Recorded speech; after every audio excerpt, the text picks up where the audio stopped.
Hello, আসসালামু আলাইকুম viewers. আর একটি নতুন ভিডিও নিয়ে আপনাদের সামনে উপস্থিত হলাম।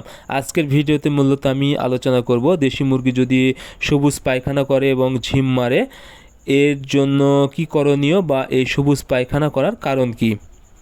আপনারা যারা দেশি মুরগি পালন করে থাকেন, অনেক সময় দেখা যায় দেশি মুরগি কিন্তু সবুজ পায়খানা করে এবং খাবারের রুচি কম থাকে, অর্থাৎ খাবার কম খায়। এখন আপনাদেরকে বুঝতে হবে আসলে মুরগি সবুজ পায়খানা করার কারণ কি। মুরগি যখন খাবার কম খাবে তখনই কিন্তু সবুজ পায়খানা করবে, এবং যেটার প্রধান কারণ অর্থাৎ সবুজ পায়খানা এবং খাবারে কম খাওয়া, সেটা হলো মুরগির শরীরে যদি টক্সিনের পরিমাণ বেশি হয়ে যায়। অর্থাৎ অনেক সময় দেখা যায় মুরগি কিন্তু বাসি খাবার খায়, অর্থাৎ নোংরাযুক্ত খাবার খায় এবং নোংরা পাত্রে অনেক সময় খাবার দেন। সেক্ষেত্রে দেখা যায় অনেক সময় পাত্রে কিন্তু স্যাঁতসেঁতে একটা ভাব চলে আসে এবং অনেক সময় কিন্তু পানির পাত্রও কিন্তু অনেক খারাপ থাকে। এইরকম যখনই বাসি খাবার বা নোংরা পাত্রে খাবার খাবে, তখন কিন্তু এই খাবারে হালকা যদি বাতাস লাগে, বাহিরের বাতাস যদি লাগে, সেক্ষেত্রে কিন্তু ওই খাবারে টক্সিন জমে যায়।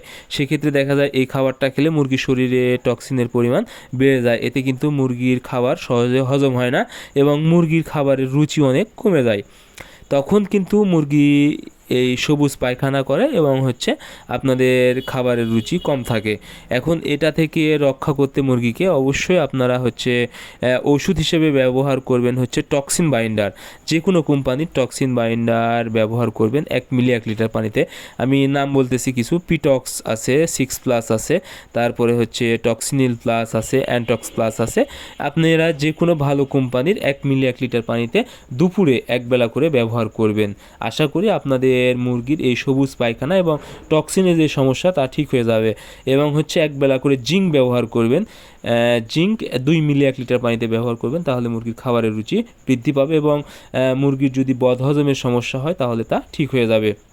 এবং যদি মুরগি সবুজ পায়খানা করে এবং ঝিম মারে, সেক্ষেত্রে আপনারা ব্যবহার করবেন জেন্টাব্যাক 1 গ্রাম 2 লিটার পানিতে এবং সাথে লিভোম্যাক্স 1 মিলি 1 লিটার পানিতে 3 দিন। আশা করি আপনাদের মুরগি খুব দ্রুত সুস্থ হয়ে যাবে।